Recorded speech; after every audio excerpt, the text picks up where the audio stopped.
Olá, pessoal. Hoje nós vamos comentar o gabarito da prova IBAN, que é uma prova de 2017, uma prova de nível superior da área da educação. Eu vou abrir aqui o arquivo para a gente poder falar com mais propriedade. Essa é uma prova da prefeitura, foi aplicada na prefeitura de Jundiaí, e o cargo é professor de educação básica. Essa prova do IBAN é de nível superior, do ano de 2017. Essa é uma banca que costuma aproveitar as provas que utiliza para professor, costuma aproveitar e replica o mesmo conteúdo, a íntegra da prova, para outros cargos de nível superior. Você encontra esse material e outros gabaritos comentados também no meu canal do YouTube, que é Profa Jacira Barbosa. Entra lá, se cadastra, dá like, ativa o sininho e você fica sabendo toda vez que é feita uma postagem. Tudo bem? O texto fala sobre a deteriorização da linguagem jornalística. Isso é um texto de Luciano Martins Costa. Vou fazer uma leitura rápida aqui, só para a gente poder linkar o texto às questões. Pontinho, pontinho, uma semana do encerramento deste, que foi um dos anos mais intensos do jornalismo no Brasil, é preciso colocar em discussão uma questão que a imprensa evita o quanto pode. A linguagem jornalística dá conta de decifrar adequadamente a realidade? Analisada contra o cenário deteriorado da mídia brasileira, a pergunta pode parecer impertinente, até mesmo cândida, uma vez que o campo da comunicação institucionalizada se deixou contaminar por outros vícios, que levaram ao fim da ilusão da objetividade e do pressuposto da honestidade intelectual como princípios fundadores da imprensa. Pontinho, pontinho, muitos outros aspectos a serem contemplados numa análise do que vem a ser o jornalismo nesse contexto, em que uma tecnologia de ruptura se impõe ao mesmo tempo em que a gestão dos principais veículos da mídia tradicional se concentra e verticaliza. Esse movimento do sistema da imprensa para dentro de si mesmo bloqueia a inovação e condiciona as iniciativas a uma doutrina que em tudo é contrária ao espírito de liberdade do jornalismo. A doutrina conservadora que domina a imprensa no Brasil levanta um muro de contenção para a criatividade, desestimula os espíritos livres e encoraja a mediocridade com melhores oportunidades de carreira. O fato de que os nomes mais lustrosos da mídia nacional, aqueles que mais vezes conquistam o espaço nobre dos noticiários, são justamente os que cumprem com entusiasmo o trabalho sujo da manipulação. É causa de empobrecimento da cultura jornalística.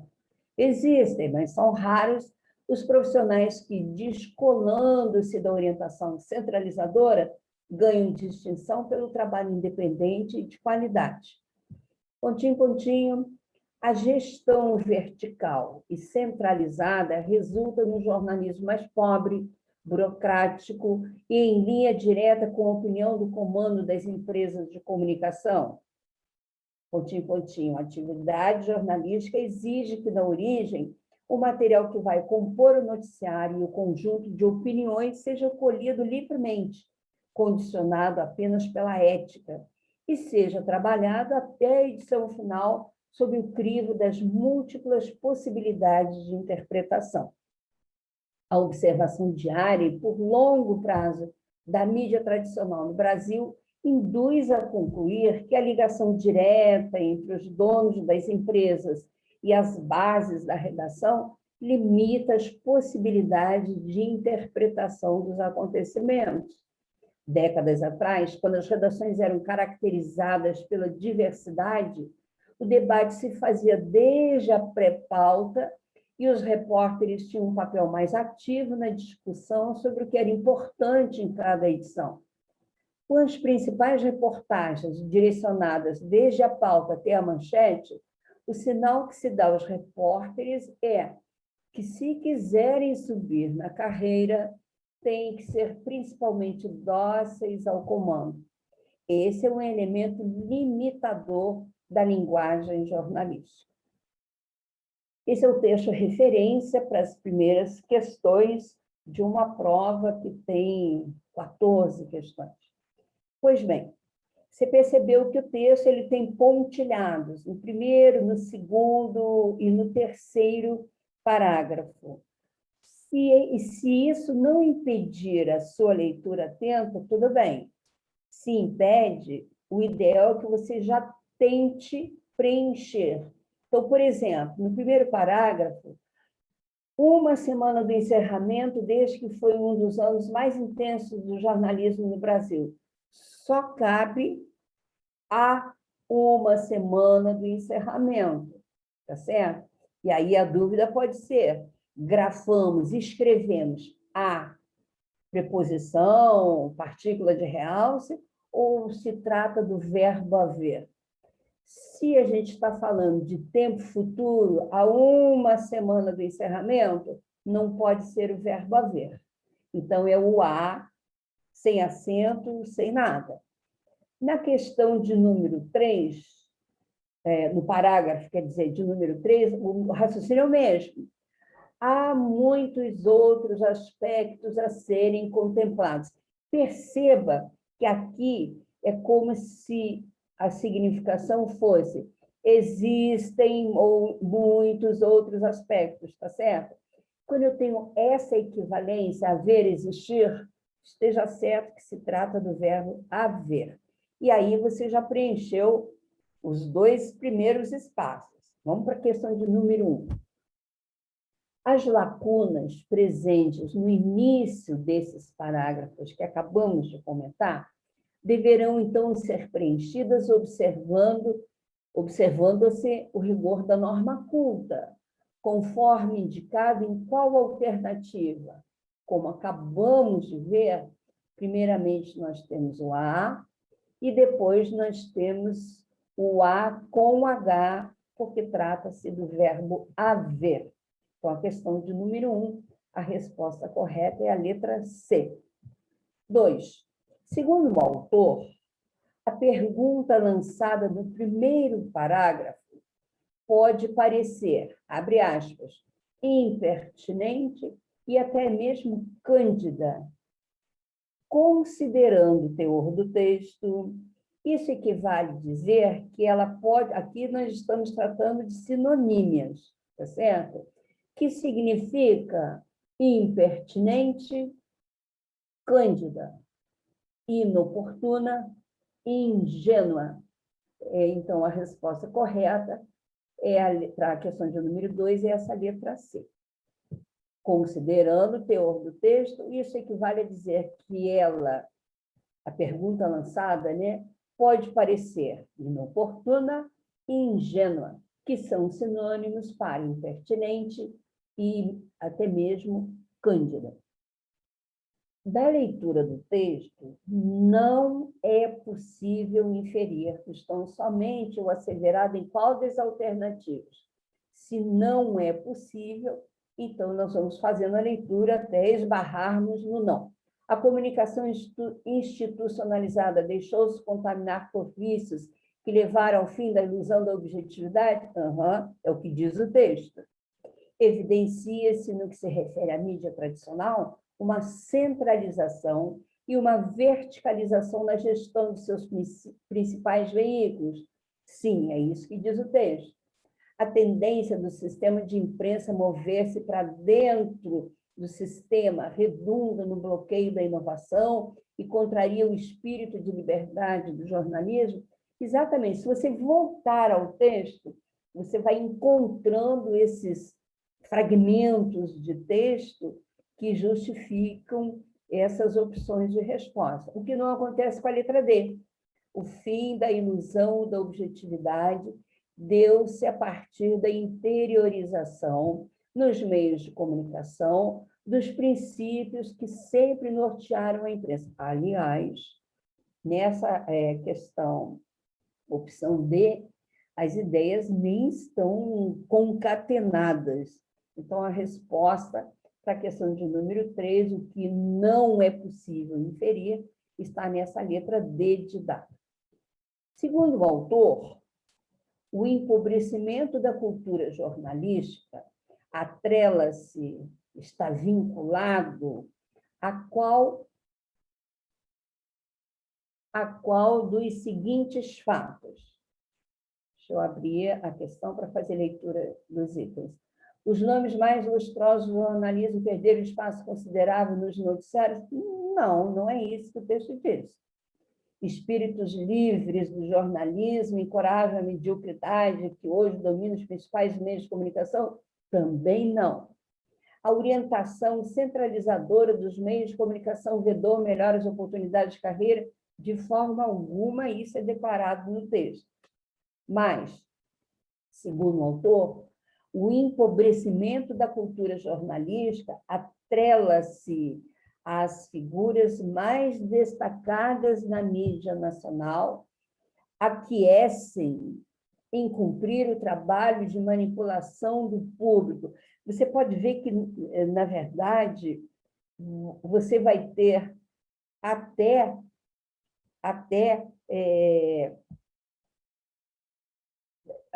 em algum momento vai faltar concatenação. As ideias não vão se encaixar com plenitude, tá certo? A questão número 4, a resposta correta é a letra D de dado. As figuras mais destacadas da mídia nacional aquecem em cumprir o trabalho de manipulação do público. Existem, mas são raros os profissionais que, descolando-se da orientação centralizadora, ganham distinção pelo trabalho independente e de qualidade. Fala no parágrafo 4. Esse parágrafo será utilizado na resolução das 3 seguintes questões. Bom, o período do exemplo foi reescrito de modo a preservar seu sentido original e a adequação à norma culta. Isso se percebe, isso fica claro em qual alternativa? A resposta correta é logo a primeira. A, mais raros são os profissionais que ganham distinção pelo trabalho independente, de qualidade, descolando-se da orientação centralizadora. Se você voltar ao texto, você vai perceber que o texto original existem. Existem. Quase sempre é sinônimo para haver. Quando a gente consegue fazer esse inter-relacionamento, a substituição é óbvia até. Então, a resposta correta é a letra A. A, existem, mas raros são os profissionais. Aqui a troca de posição, raros são e são raros, não altera em absolutamente nada a significação do restante da frase. Então, a questão de número 5, a resposta correta é a letra A. Para 6, a questão 6 foi cancelada. Atenção, quem está pegando o gabarito da própria prova, a questão 6 foi cancelada e, por isso, foi subtraída aqui. Vamos para 7. Sobre o elemento em maiúscula, e aí você volta lá para o enunciado, que será a base para as questões de 5 a 7. Existem, mas são raros, tá certo? Então, sobre esse elemento em maiúscula, é válido asseverar que exprime, nesse caso, uma restrição. Tá certo? Vou voltar ao texto. Existem, mas, porém, contudo, todavia, são elementos de restrição. E, por isso, a resposta correta para a questão de número 7 é a letra A. A número 8 diz respeito aos parágrafos que precisavam ser preenchidos. Nós preenchemos o parágrafo 1º e o 3º. você voltar ao texto, você vai ver que o parágrafo 5º, ele tem 2 espaços a serem preenchidos, letra A e letra B. E aí você percebe que trata-se de um questionamento. Por que a gestão vertical e centralizada resulta num jornalismo mais pobre, burocrático, em linha direta com a opinião do comando das empresas de comunicação? É um questionamento e uma resposta, uma justificativa. Porque a atividade jornalística exige que, na origem, o material que vai compor o noticiário e o conjunto de opiniões seja colhido livremente. Então, esses são os espaços a serem preenchidos, tá certo? Então, a questão de número 8, para que esteja redigido em consonância com a norma culta, esses espaços A e B deverão ser preenchidos como? Bom, primeiro nós temos um questionamento.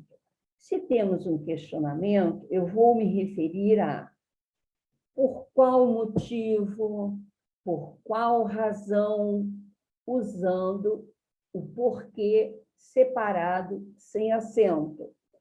E isso por tratar-se de um pronome relativo.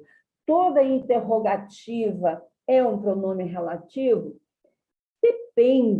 Depende. Todo pronome relativo é parte integrante de uma frase, oração interrogativa direta? Nem sempre, até por tratar-se de um pronome relativo. Pronome relativo é aquele que faz relação com uma outra palavra, partícula, que é o que acontece com o porquê, onde eu substituo, entendo, né, que há uma relação entre que e qual. Por qual motivo? Por qual razão? Quando eu tenho essa significação, eu me refiro ao porquê, separado, sem acento. Depois é apresentada uma justificativa, uma explicação. Nesse caso, eu vou usar porquê, tudo junto, sem acento. Então esse é o porquê de respostas? Nem sempre. Esse é um porquê usado para explicar, comentar, justificar. Tá certo? Então, a questão de número 8, a opção correta é a letra C. Agora, analise as proposições seguintes. Letra A. A linguagem jornalística dá conta de decifrar adequadamente a realidade? Reescritura dessa frase. A linguagem jornalística revela-se hábil a desvendar adequadamente a realidade? Aqui nós temos substituições. A linguagem jornalista dá conta de decifrar, revela-se hábil. Sinônimo de dar conta, revela-se hábil. Ok. Decifrar adequadamente, desvendar adequadamente, perfeito. Estamos falando de sinonímias.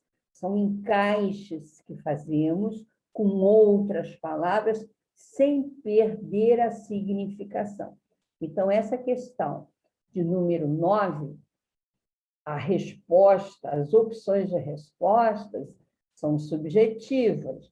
A pergunta é: a correta interpretação do excerto apresentado deu-se adequadamente em uma das proposições, 2, 3 ou todas?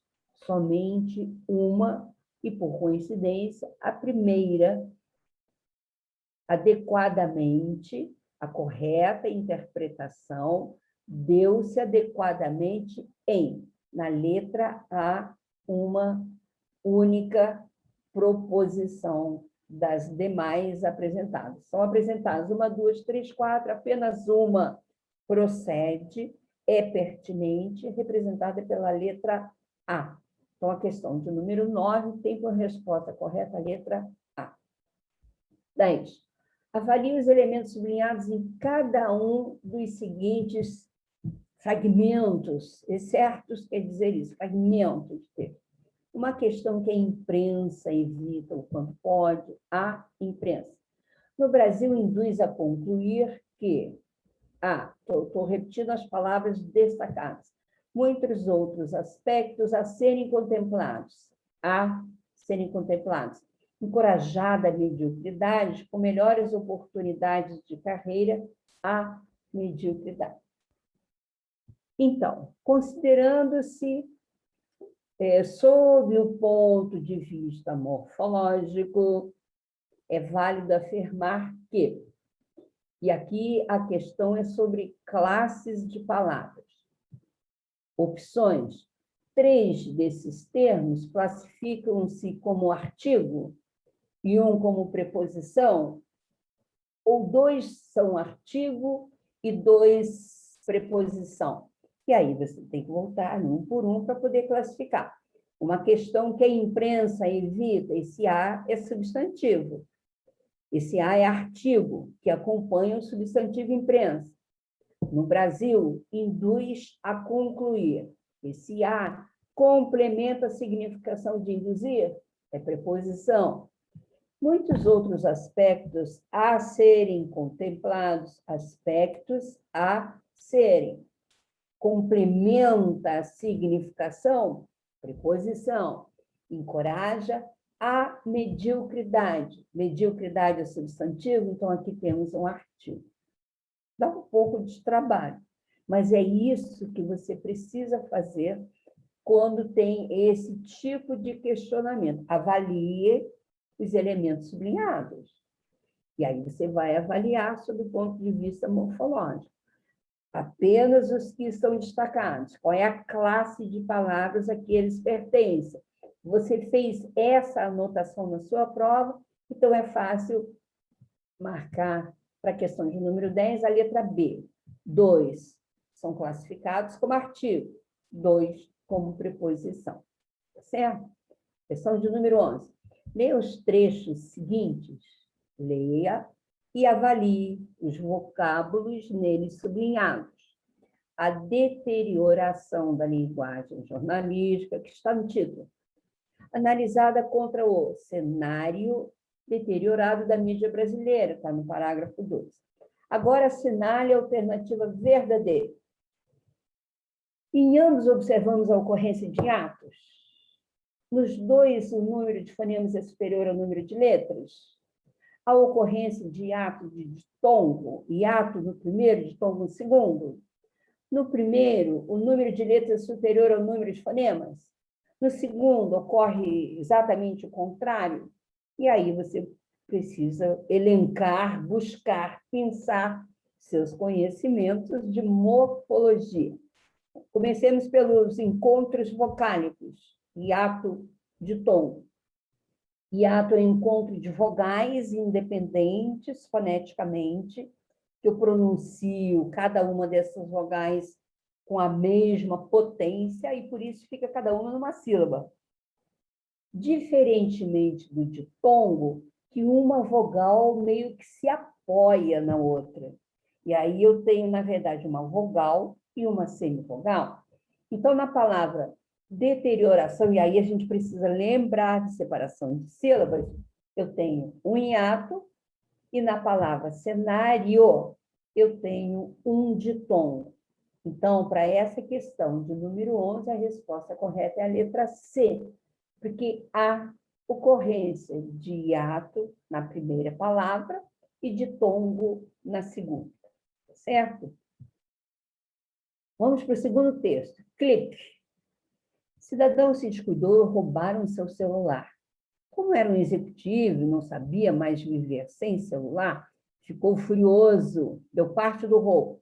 Depois teve uma ideia. Ligou para o número do telefone e atendeu uma mulher. Alô, quem fala? Com quem quer falar? O dono desse telefone. Ele não pode atender. Quer chamá-lo, por favor? Ele está no banheiro. Posso anotar o recado? Bate na porta e chama esse vagabundo agora. Clique. A mulher desligou. O cidadão controlou-se. Ligou de novo. Alô, escute, desculpe o jeito que eu falei antes, eu preciso falar com ele, viu? É urgente. Ele já vai sair do banheiro. Como é seu nome? Quem quer saber? O cidadão inventou um nome, Taborda. Sou primo dele. Primo do Amileto? É, de Quaraí. Vem cá, como você sabia o número do telefone dele? Ele recém comprou. O texto em referência foi publicado originalmente em 2000 e nele foi mantida a grafia original. Assinale a alternativa que contém um excerto no qual um vocábulo está incorretamente acentuado em face das mudanças introduzidas pela recente reforma ortográfica da língua portuguesa. Primeiro, queria dizer que a reforma ortográfica de recente não tem mais nada, ela é de 1990. Primeira opção, deu parte do roubo, depois teve uma ideia. Opa, ideia com acento? Não. A palavra ideia, com a reforma ortográfica, perdeu o acento. As paroxítonas, aquelas que têm a sílaba forte na penúltima sílaba, as paroxítonas que contêm esse tipo de ditongo, ei, que é um ditongo aberto, diferente de ei, que é um ditongo fechado. Então, as paroxítonas com ditongo aberto, ei, não serão mais acentuadas. Então, para a questão de número 2, você precisa marcar a letra A. Na questão 13, ainda sobre o texto de Veríssimo, é correto asseverar que o autor optou por redigi-lo integralmente, utilizando o discurso direto? Não, tem uma variação aqui. A passagem que o autor optou pelo discurso direto,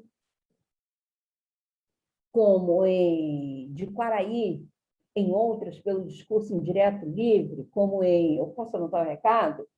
Não, não. Foi redigido predominantemente utilizando-se do discurso indireto. Na passagem, o cidadão inventou um nome, contudo, optou-se pela adoção do discurso direto livre? Também não. Mas no texto do Veríssimo, observamos a presença predominante do discurso direto e eventuais passagens redigidas na forma de discurso indireto. Aqui é o teste de atenção às opções de resposta, tá certo? Para essa questão de número 3, a resposta correta é a letra D de dado. Na 14, temos a seguinte: analisando seus dois textos, podemos afirmar que o primeiro texto, de autoria de Luciano Martins Costa, é um texto dissertativo, do tipo não argumentativo, no qual observamos a tentativa de influenciar o leitor. O segundo texto de Veríssimo trata-se também de um texto dissertativo. Não, a gente já viu que é narrativo, então não é essa. A presença de personagens e elementos de clímax permite-nos classificar o texto de Luiz Fernando Veríssimo como uma crônica narrativa, e o de Luciano Martins Costa, por sua vez, no qual há predominância da utilização do predicado verbal, bem como o emprego de metáforas e comparações como descritivo. Não, também não, tem muita informação aqui que não se alinham, não se concatenam. O texto de Luciano Martins Costa é um texto dissertativo, argumentativo. Nele inferimos pontos de vista do autor a respeito do assunto tratado, tá certo? Já o texto de Luiz Fernando Veríssimo melhor se enquadra, como já vimos, no estilo narrativo, com a presença de personagens, espaço, tempo. Essa é a resposta completa e correta para a questão de número 14, que é a letra C. Agora 15, e última. Leia e avalie os períodos apresentados em 1, 2 e 3. 1. Não contive-me, expulsei-o de minha casa, assim que soube do seu comportamento inadequado. 2. Assisti confortavelmente acomodado no sofá da minha sala o filme que, segundo a crítica, apresenta enredo tão controverso. Ao sair do palco, cumprimentou graciosamente o público que ali aparecera para lhe prestar justa homenagem. Bom, no que se refere aos chamados vícios de linguagem, O que é correto afirmar? Que na primeira opção observamos a chamada cacofonia, que consiste no erro de grafia de vocábulo. Em 2, um desvio no tocante à sintaxe que concerna a concordância. Aqui você vai ter uma enxurrada de informações, várias informações num único período. Se você não leu os textos, os fragmentos, né? Se você não leu atentamente e você já está na última questão da prova, cansado, exausto às vezes, se você não insistir na leitura do texto, vai parecer que as opções de respostas estão colocadas aleatoriamente, que não fazem sentido. Mas, olha, em 1 e 2, no primeiro parágrafo, não contive-me. Aqui já começa que não, a palavra negativa atrai o pronome, então já está errado aí. Assisti confortavelmente acomodado no sofá da minha sala o filme. Quem assiste não assiste o filme, assiste ao filme.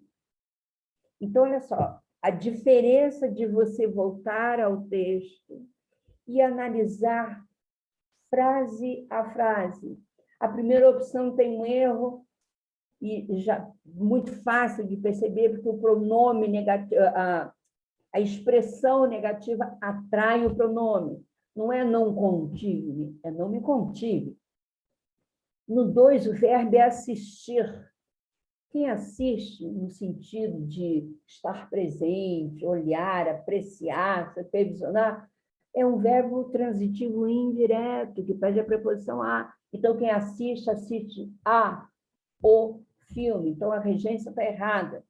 Na número 3, ao sair do palco, cumprimentou graciosamente o público que ali aparecera. Estava indo tão bem, num português culto, num padrão culto da linguagem. De repente, o público que ali aparecera, não, o público não aparece, o público comparece, compra ingresso, tá certo? Então, no que se refere aos chamados vícios de linguagem, que nós já vimos quais são em cada uma das opções, é correto afirmar que na 1 e na 2 observamos desvios da norma no que concerne a sintaxe, a regência. No primeiro, no tocante à colocação do pronome. No segundo, regência. Na frase terceira, por sua vez, observamos desvio semântico pelo emprego inapropriado, que não cabe, de um vocábulo que, no caso, é aparecer. Ok? Não é fácil, exige atenção, concentração, mas é possível. Até o próximo gabarito comentado. Ok? Forte abraço.